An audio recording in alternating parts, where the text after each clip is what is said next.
Watching a master at work. Ladies and gentlemen, welcome to your Week 9 PAFA game highlight commentary. We start out with the Tri-City Panthers taking on the Kansas Cougars. Reggie Langford takes the snap, and he's continuing his aerial assault from last week as he rifles the ball down the field for a 39-yard touchdown. Meanwhile, the Oklahoma City Jaguars line up for a 40-yard field goal against the Joplin Crusaders, but their kicker's leg is sponsored by NASCAR because it's headed only to the left. It's no good. On the ensuing kickoff, the Kansas Cougars are ready to kick the ball back to the Tri-City Panthers, and Marcel Miller awaiting the kick at the 1-yard line.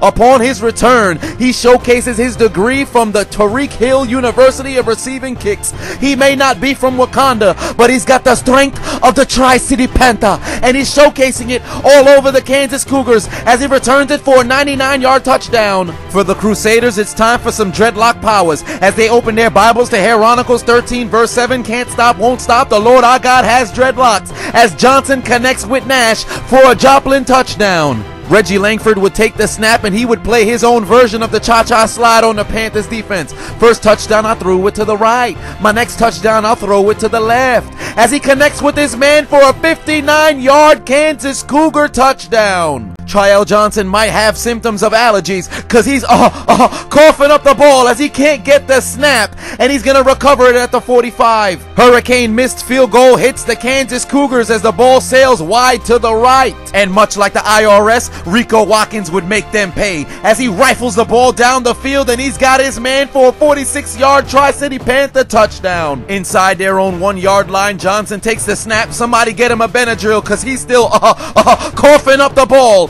As he fumbles inside the end zone, it's recovered by Tyrone Jones for a Jags touchdown. Reggie Langford takes the snap, and he's got his wide receiver as wide open as a young lady's legs at the Bill Cosby estate shortly after putting some of his special sauce on her barbecue chicken. And he's running it inside the 5-yard line. That would set up Brett Turner to kick a field goal, and he kicks it through the uprights, and it's good. 3 points for the Kansas Cougars. Then Johnson would take the snap. He rolls to his right looking for his receiver, but Jeremy Perry would perform what I call a football orgasm with an acrobatic interception he catches at the 29. That catch was as beautiful as walking into an all-you-can-eat buffet and they tell you there's no charge, it's on the house. Garrett Griffith would take the snap, and then Marcel Miller would make it his personal mission to destroy the defense of the Kansas Cougars. Give me your ankles, he tells one defender, and goes into the end zone for a 55-yard Tri-City Panther touchdown. Let's take one quick look to see what happened in the MPFL this week as the West Texas Lions take on the West Texas Outlaws. Quentin Leelenthal gets the handoff, and he treats the Outlaw defense as if they weren't even there for a 30-yard touchdown. Gaston Estrellas would take the snap, and he's got enough time in the pocket to pay his taxes. He looks towards the end zone, and he's got Bracey for a touchdown through the air. They would get it done on the defensive end as well as Jeff Turnbull sees red, confiscates the ball, and turns into a bull and runs the ball all the way back to the end zone for a West Texas Lions defensive touchdown. The Outlaws still desperately trying to generate some form of offense as Elijah Rose takes off, but he's coughing up the ball as it's recovered by the West Texas Lions, and they're off to the races. They tell the Outlaws to abide by the law of the Lions defense and go into the end zone for a 58-yard fumble recovery touchdown. Estrellas connects with Chris Davis, and he tells one defender, I rebuke your ankles in the name of Jesus. He freezes another defender like putting waffles inside the freezer and goes into the end zone for a Lions touchdown. Khalil Sharif would get the handoff, and he cuts it up the middle. Then he would turn into Keith Sweat in 1990.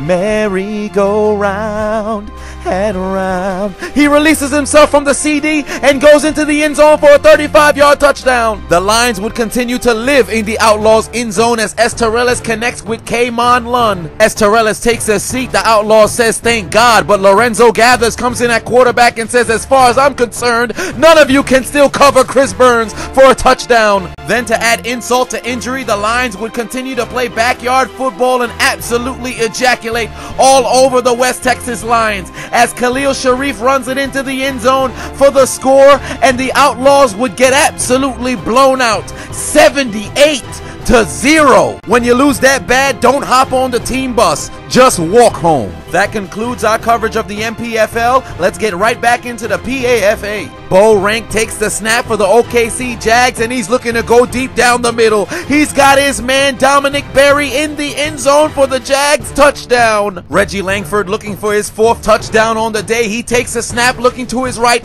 but TJ Covington says enough as he intercepts the ball. He's still on his feet, and he's going to be pushed out of bounds at the 30-yard line. Oh, did you think we were going to kick the field goal? Psych! Gotcha, bitch. 2 for your mistakes as Rank connects with Vincent Panee for the 2-point conversion. Garrett Griffith takes the snap. He's rolling to his left. He's keeping his eyes on Marcel Miller. He connects with him. He activates his trap card Magical Hat, breaks the ankles of one Cougars defender, breaks the ankles of another, and he has his hat trick. Goes into the end zone for his 3rd touchdown on the day. Time winding down by 7. The Joplin Crusaders trust in the power of the Dreadlocks for a miracle to get back into this game as they launch a Hail Mary. But the Oklahoma City Jags would counter their Dreadlock powers with Dreadlock powers of their own as Dominic Berry would intercept the ball and seal the W for the Oklahoma City Jags, 14-7. Less than 2 minutes left to go, down by 11 for the Kansas Cougars. Reggie Langford takes the snap.